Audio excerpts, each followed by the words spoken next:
Luana e Gabriel fizeram a lista, conseguiram fazer? E André e Kelly, vocês tiveram alguma dúvida ou foi tranquilo assim?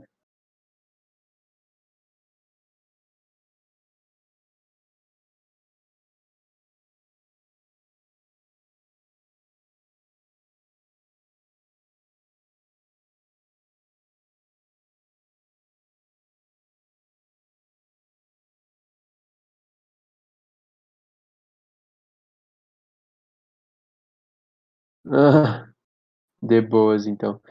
Tipo, essa. A matéria caiu por sorte que era sobre isso, e essa parte é bastante gráfica.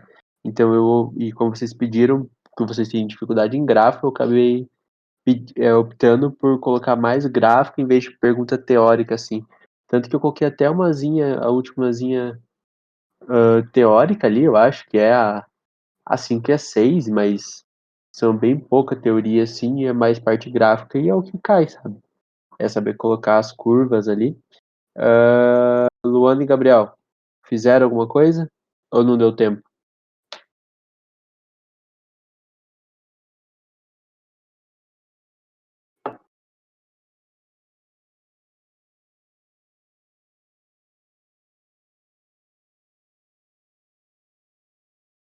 Beleza, então eu vou resolver as questões com vocês. Se a Andrea e a Kelly quiserem sair ou vão querer assistir, fiquem à vontade, vocês já fizeram. Vocês estão conseguindo ver minha tela ali no ao vivo, com as listas de exercício?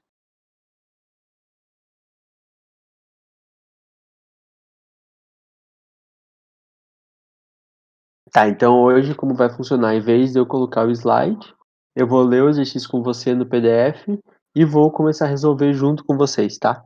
Então, o primeiro exercício ele me diz que é o exercício do ITA, só que ele é bem tranquilinho, assim. Considere o diagrama de fase hipotético representado esquematicamente na figura. Então, ele basicamente quer saber, a partir do diagrama de mudança de fase, ou diagrama de fase, o que representa cada ponto desse, tá? Então, bora pra cá. Aqui, eu só. Deixa eu aumentar, é o máximo que fica. Então, aqui é o que o exercício me dá. Então, ele tem a temperatura em Kelvin no eixo X e a pressão em PATM no eixo Y, e ele me pede quais são os pontos. Tá, galera, antes de colocar os pontos, vamos revisar alguma coisa.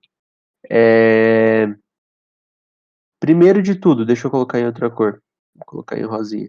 Primeiro de tudo, a gente tem que saber colocar as fases no gráfico. Então, a gente sabe que as fases, primeiro aqui é sólido, aqui vem líquido, aqui vem vapor, e depois desse ponto aqui, ó, do ponto E, eu tenho gás, beleza? Então, a primeira etapa é colocar os, as regiões, o que é sólido, as fases, o que é sólido, o que é líquido, o que é vapor, beleza? Então, agora a gente vai poder ir para a questão. Ele quer saber o que é cada ponto. Então, o ponto A, ele está entre, ele tá entre sólido e vapor, certo? O que acontece quando eu mudo de fase de sólido para vapor direto? Eu tenho uma sublimação. Então, o ponto A é minha, vai estar ocorrendo minha sublimação, e aquela linha toda embaixo, toda essa linha aqui embaixo é a linha de sublimação. O ponto B é esse ponto bem aqui, onde eu tenho a intersecção entre as três retas. Se eu tenho as três retas, eu tenho ponto triplo. Ponto triplo. Beleza? E o que acontece no ponto triplo? O ponto triplo é aquele que a gente encontra as três fases no estado só, num espaço só. Então, quando, por exemplo, eu tenho um pote de água no ponto triplo, eu vou ter vapor de água, eu vou ter gelo e vou ter água líquida, tá? Isso que representa o ponto triplo. Já o ponto C é a linha que está entre sólido e líquido, não é? Então, o que acontece quando eu vou de sólido para líquido? Ele funde, então é a fusão. Ou quando eu vou de líquido para sólido, eu tenho uma solidificação.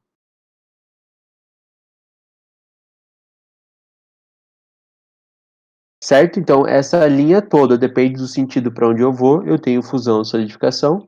O ponto D é a linha que separa líquido e vapor. Se eu for de líquido para vapor, eu tenho vaporização.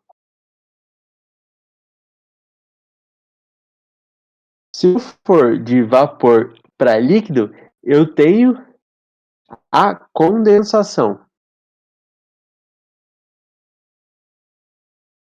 Estou descendo a montanha aqui. Então, toda essa linha me representa a temperatura e a pressão que o fluido que a gente está lidando, com o líquido que a gente está lidando, vai estar entrando em vaporização ou condensação, dependendo da direção que ele está indo. E o último que faltou vai ficar aqui embaixo, é o ponto E. Galera, o ponto E é sempre o último ponto do gráfico, e ele é chamado de ponto crítico. Minha letra não ajuda muito não, hein? Difícil. E o que acontece no ponto crítico? No ponto crítico é quando eu não consigo disseminar mais o que é vapor, líquido ou sólido. Então, se eu pegar toda essa região aqui, ó, toda essa região que é depois do ponto de pressão crítica e temperatura crítica, eu não consigo diferenciar mais. Então, dá tudo no estado gasoso. E é isso que representa o ponto crítico. Beleza, galera? Ficou alguma dúvida? É bem simplesinho, é só olhar o gráfico e lembrar ali da aula.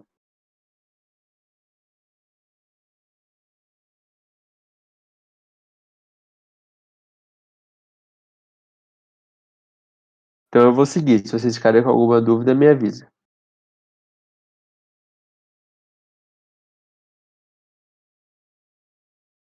O segundo exercício, o que ele me pede? O segundo exercício me fala que, observando o diagrama de fase P e T, que é pressão e temperatura, mostrado a seguir, pode-se concluir corretamente que uma substância que passou pelo processo de sublimação segue a trajetória. Então, basicamente, ele quer saber qual a trajetória que o corpo segue, né, pessoal? Então, a gente só deixa eu arrumar aqui, peraí, que bugou. Ai. Ele quer saber qual que é a trajetória que um processo de sublimação está ocorrendo. Então, galera, o que é o processo de sublimação? Como eu falei no último exercício, sublimação. Opa, sublimação é a mudança de sólido direto para vapor, tá? Então, se a gente procurar isso aqui no gráfico, meu Deus, ficou horrível isso aqui. Vapor.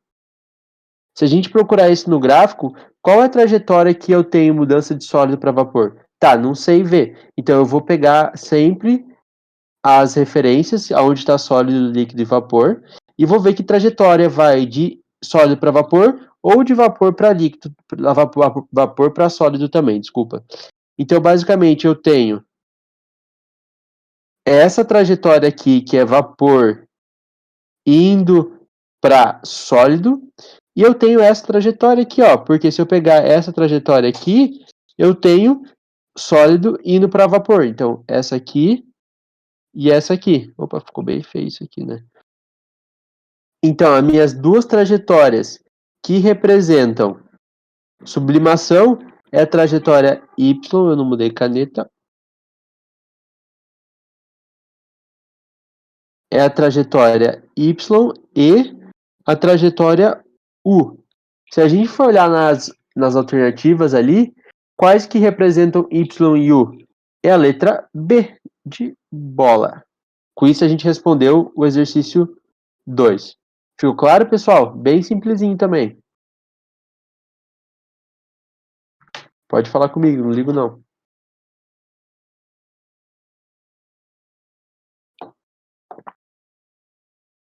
Se tiver alguma dúvida além do que está aqui, pode perguntar também.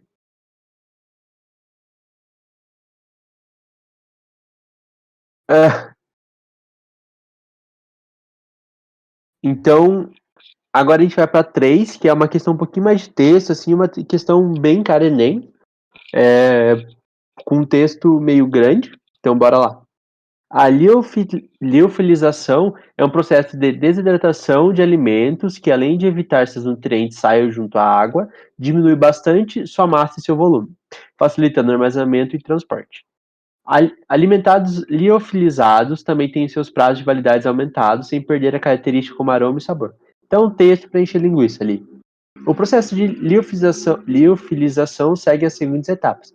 Então, basicamente, a primeira etapa é quando o alimento é resfriado até temperaturas abaixo de 0 graus, para que a água contida nela seja solidificada. E o segundo é em câmaras especiais sob baixas pressões, menores que 0,006 atm, a temperatura do alimento é elevada, fazendo com que a água sólida seja sublimada.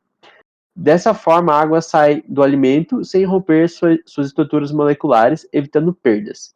Então, aqui tem um desenhozinho e o gráfico me mostra a parte do diagrama de fase da água e os 5 processos de mudança de fase que é representado.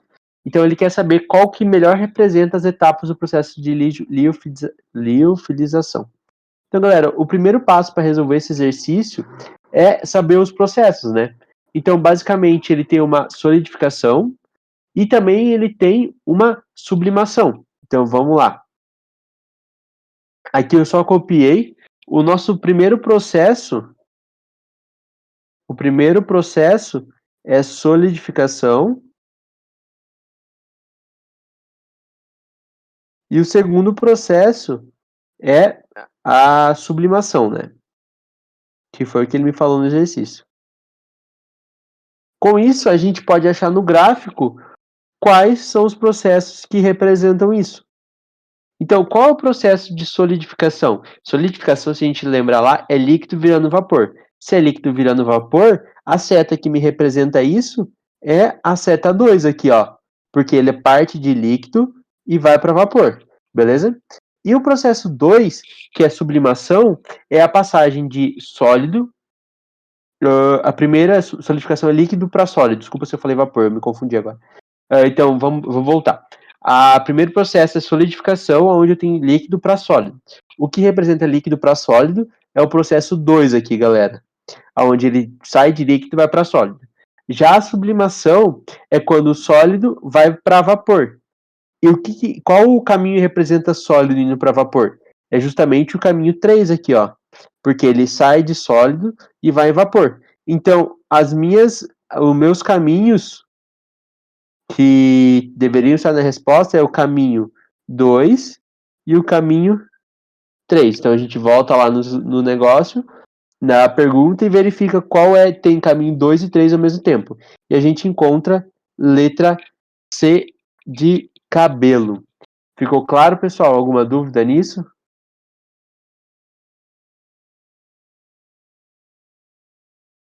Acho que eu peguei bem leve nessa, né?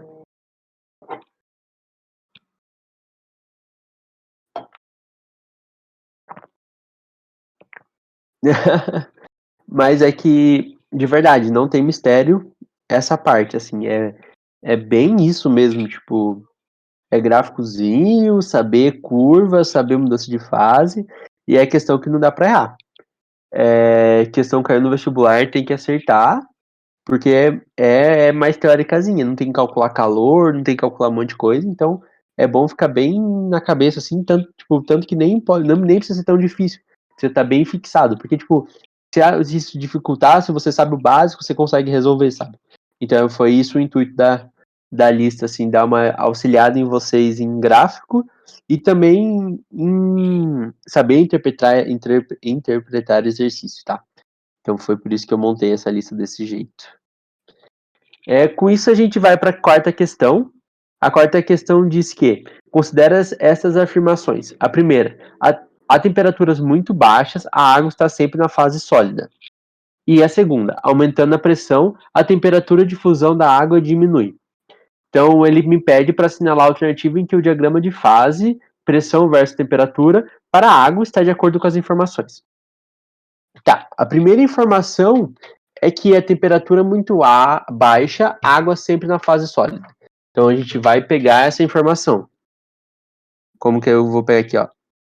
T baixa, água sólida. Qual que é a segunda informação? A segunda informação é que se eu aumentar a pressão, a temperatura de fusão da água diminui. Então, se eu aumentar a pressão T de fusão da água... Só deixa eu arrumar isso aqui que ficou feio. T de fusão da água cai. Então, galera, a gente tem que procurar no gráfico alternativas que solucionam essas duas afirmações que o exercício fez. Então, primeiro, a gente vai procurar a primeira informação que ele deu. Eu vou pegar um azulzinho aqui. Então, ele me fala que a baixas temperaturas a água tem que estar no estado sólido. Deixa eu ver se no exercício ele deu líquido, sólido e gasoso, então fica mais fácil. Então, a primeira informação, ó, baixas temperaturas, eu tenho água sólida. Tá, agora como que a gente vê isso? A gente sabe que a temperatura está no eixo X aqui, não tá? Todas essas eixos X são temperaturas. Beleza? Só não está explícito, mas são temperaturas. Como que a gente vai procurar? Então, para baixas temperaturas, eu estou aqui, ó, bem baixinho no T, eu tenho que só ter estado sólido. Então, bem baixinho de todos os gráficos, eu só posso ter estado sólido. Deixa eu ver um negócio, só que eu não sei se... Eu acho que eu copiei um gráfico errado. B, não, C. Eu copiei o gráfico C errado. Peraí, só deixa eu arrumar ele aqui para vocês.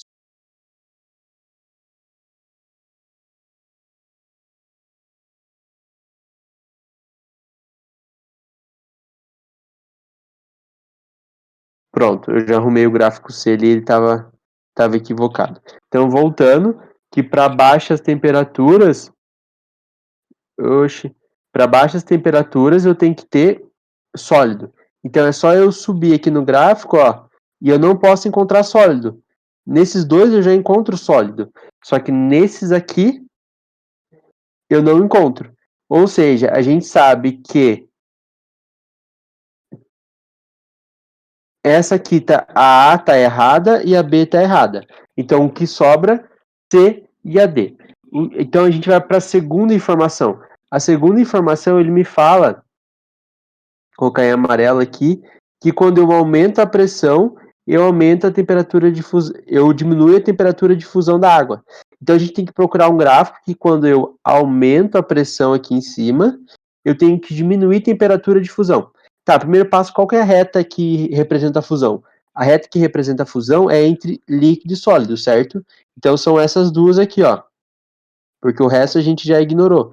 Então, essas duas retas em amarelo representam sólido e líquido, e entre elas está a fusão. Só que ele está me pedindo que quando eu aumento a fusão, eu aumento a pressão, eu tenho que diminuir a temperatura. Para diminuir a temperatura, eu tenho que andar para cá, para a esquerda. E a reta que me faz diminuir a temperatura é a letra D, não é? Porque se eu falar que é C, quando eu pego... Deixa eu traçar uma linha aqui, ó. Quando eu pego uma pressão, eu tenho uma temperatura. Se eu aumento a pressão, eu aumento a temperatura. Então, está falando o contrário. Já essa aqui, quando eu pego uma pressão, eu tenho uma temperatura. Deixa eu só fazer. Quando eu aumento a pressão, diminui minha temperatura. Então, com isso, a gente pode afirmar que a resposta certa é a letra D de dado. Ficou claro, pessoal? Bem simplesinho também. Só olhar o gráficozinho e correr para o abraço. Com isso, a gente vai para a nossa quinta, que é da FUVEST. Duas vasilhas abertas contendo água são mantidas em cidade A e B à mesma temperatura. Sabe-se que a A está fervendo, mas a B não está fervendo. Pode-se afirmar que... Então, galera, esse exercício da FUVEST também parece ser um pouco complicado, mas não é muito assim. E a gente vai resolver ele Tem basicamente dois jeitos de resolver ele. Vocês engolirem a relação que tem entre pressão e temperatura de ebulição, que é quando ele está fervendo, que o cara falou lá no slide, a gente sabe que quanto maior a pressão, maior é a temperatura de ebulição, não é? Foi isso que o cara falou no slide. Só que agora eu vou tentar explicar por que isso acontece. Se não ficar claro, vocês podem me parar. Quando eu tô fervendo água lá no nosso fogão, ó, eu vou até representar aqui embaixo, ó. Eu tenho água fervendo aqui. A água. E eu tenho nossa chama aqui embaixo, ó, bem bonitona. O que acontece? A água vai começar a entrar em estado gasoso, tá? Tá tudo líquida e vai começar a entrar em estado gasoso e vai entrar aqui embaixo primeiro, porque é onde está recebendo calor. Então esse contato direto faz a água virar vapor aqui embaixo. A bolha, quanto mais recebe calor, mais vapor vai fazendo. E o que acontece com a bolha? Vai aumentando, aumentando, aumentando. Galera, se a gente lembrar lá o que é densidade, é massa por volume. Se eu aumento o volume que ela está entrando, eu diminuo a densidade, porque elas são grandezas inversamente proporcionais.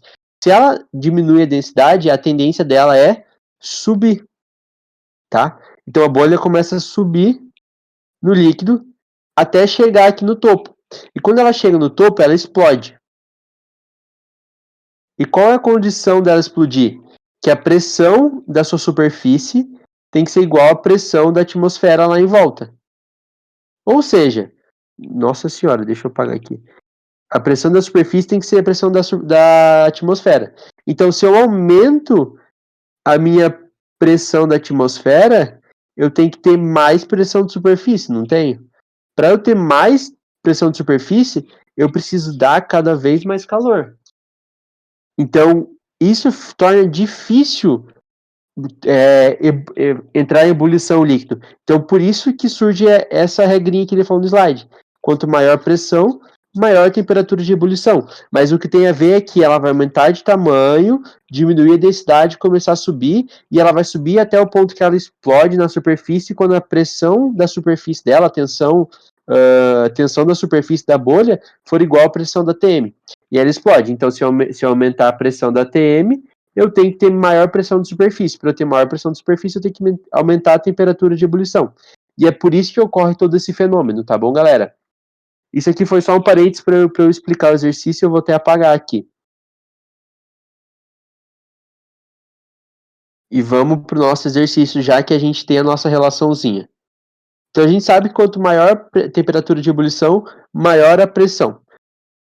Aqui a gente sabe que os dois fluidos estão à mesma temperatura, certo? Então o que eu tenho que mudar é a pressão.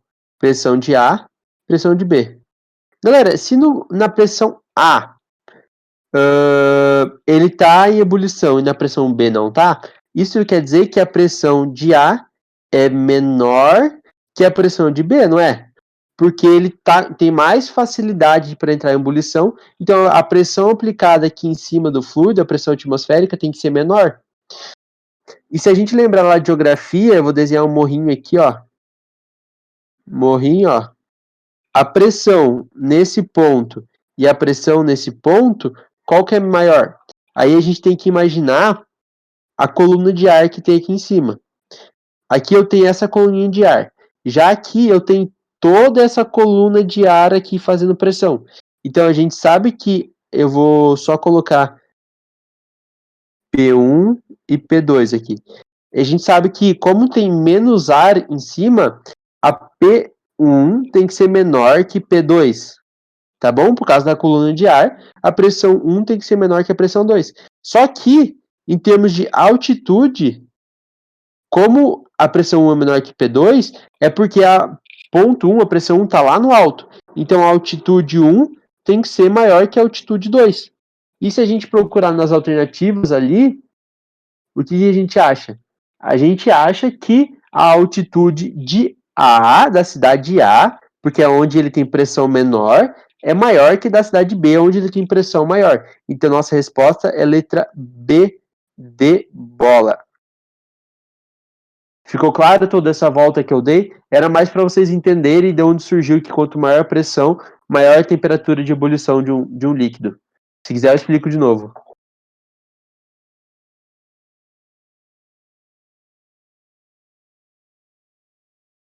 E o resto, pessoal, tudo tranquilo?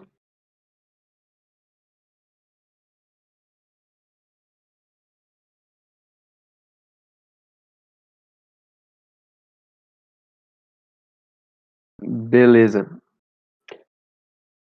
Então, bora pro nosso último exercício aqui. Ele me diz que o funcionamento de uma panela de pressão está baseado no fato. Então, galera, panelinha de pressão ali, ó. Bom, ó, essa minha panelinha com a minha válvula ali em cima, super bonita. E eu, de novo, eu tenho que descobrir a relação entre pressão e temperatura de ebulição.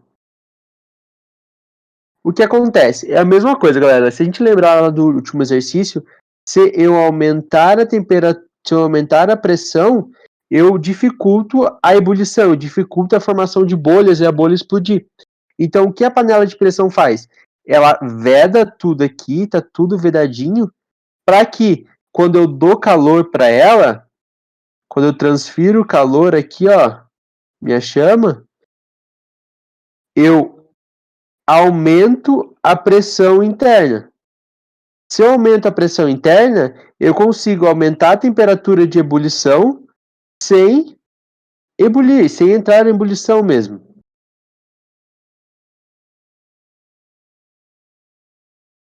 Porque se a gente fizer em uma panela normal, se a gente fazer na PETM, que é a panela normal no nível do mar, a gente sabe que é 100 graus Celsius, vai começar a explodir, beleza? Só que como eu consigo aumentar a pressão, PATM, como eu consigo aumentar a pressão interna, eu consigo aumentar a temperatura de ebulição, tanto que às vezes a 120 ou 130 graus Celsius, a gente tem líquido ali dentro. Então, basicamente, o comportamento dela é fazer com que a pressão aumente para aumentar a temperatura de lá de dentro, segurar uma temperatura maior sem entrar em ebulição, segurar a água a uma temperatura maior. Então, a gente tem que procurar isso nas alternativas. Então, primeiro, de a temperatura de ebulição da água independente da pressão. Está errado, a gente já viu que ela depende. Segundo, da temperatura de ebulição da água aumentar quando a pressão aumenta. Então, a temperatura de ebulição da água aumentar quando a pressão aumenta. Galera, essa é a resposta, né? Eu aumento a temperatura de ebulição da água quando a pressão aumenta. Letra B de bola novamente. Ficou claro?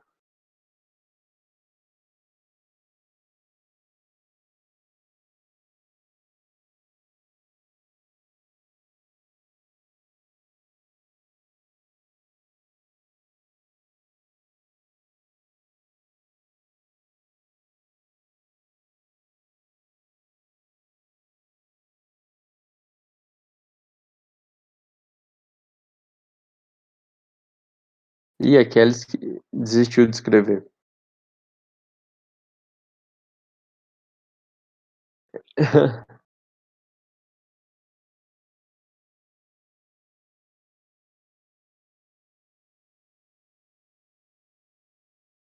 Ah, de boa. Tá, galera, eu acho que hoje foi bem tranquilinho, assim. Eu gostaria de saber um pouquinho de vocês, feedback sobre esse novo método que eu utilizei. Foi bem legal, assim, na lista foi bem leve. Aí eu queria saber se vocês preferem na lousa, tipo, minha letra sai bem feia, porque é a primeira vez que eu fiz isso, então eu não tenho jeito nenhum. Ou vocês preferem um slide?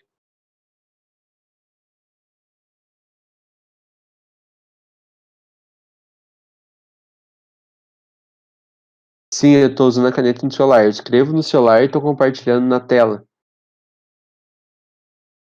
É porque tem o OneDrive, que é do computador, mas aí é um mouse. Juro, minha letra vai ficar pior do que tá ali. Porque ali eu escrevo como se eu estivesse escrevendo numa folha de papel. Então isso não funciona muito para mim. Então eu vou. Esse ainda é um pouquinho, é muito teórico assim para fazer no, na mão e aparentemente deu certo. Agora, Física A que vai ser um pouco mais interessante, porque Física A tem desenvolvimento de conta. Então, tipo, no slide eu só jogo ali a informação, mas às vezes aqui no papel eu vou junto com vocês, vai ficar mais fácil de entender. Então, eu acho que eu vou tornar padrão, assim, usar o celular e compartilhar na tela. Se vocês tiverem, tipo, se estiver ficando muito complicado, vocês podem me avisar que eu volto pro slide também, sem problema nenhum, tá? Restou alguma dúvida, pessoal? Alguma curiosidade que vocês queiram perguntar? Sobre a aula ou sobre qualquer outra coisa?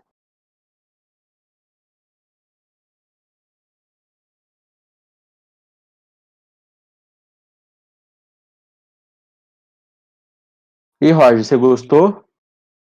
Ou prefere o antes?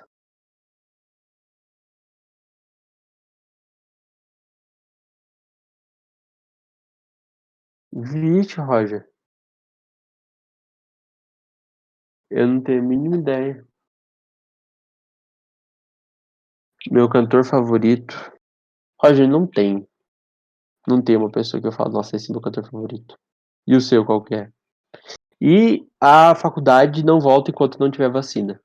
Isso foi dito antes de começar o ensino remoto emergencial. E não volta enquanto não tiver vacina. Então, vocês são de Santa Catarina, né? Vai voltar aí? Como que tá a situação? Porque eu sou do Paraná, então eu não tô acompanhando muito em relação aí. Quando que volta?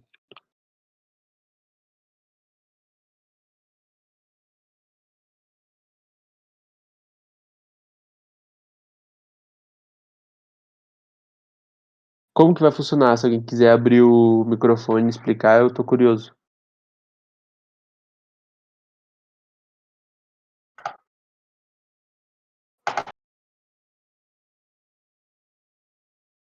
Tá.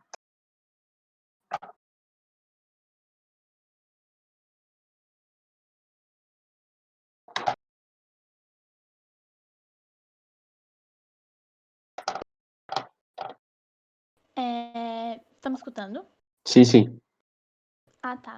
Vai voltar dia 13, né?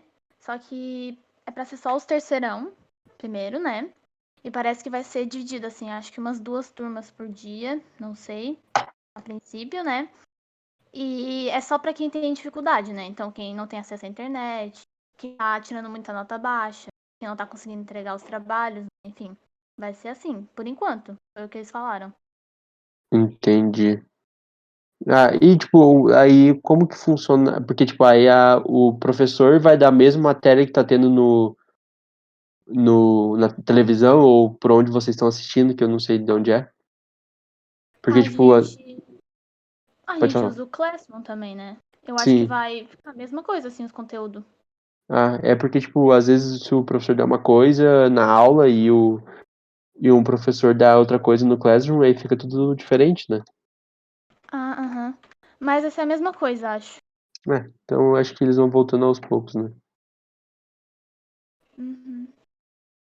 Mas as aulas online vão continuar, né? Até o Sim, final do ano. Mesmo se não tiver, né?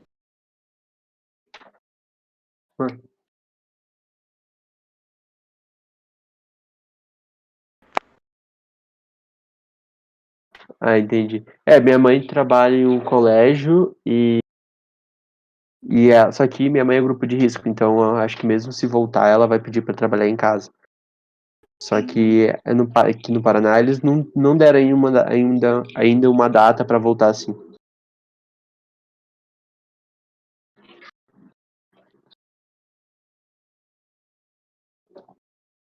Mas galera, tem que. Mas, por exemplo, vocês eu acho que não devem ir, né? Se vocês fizerem tudo certinho. Mas eu espero que sim.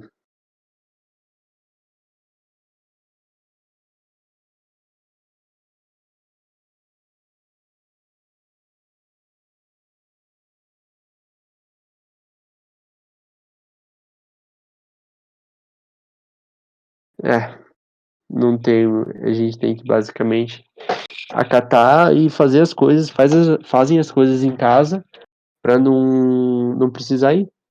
simples. Evita um risco a mais, assim. Ah, é, eu não vou ir. É. Só Não, volto é. quando se. Tem que evitar prolongar ao máximo enquanto não obrigam mesmo, sabe? E mesmo que volte depois, vai ficar fazendo rodízio e vai dar ruim. Acho que isso aí é fato.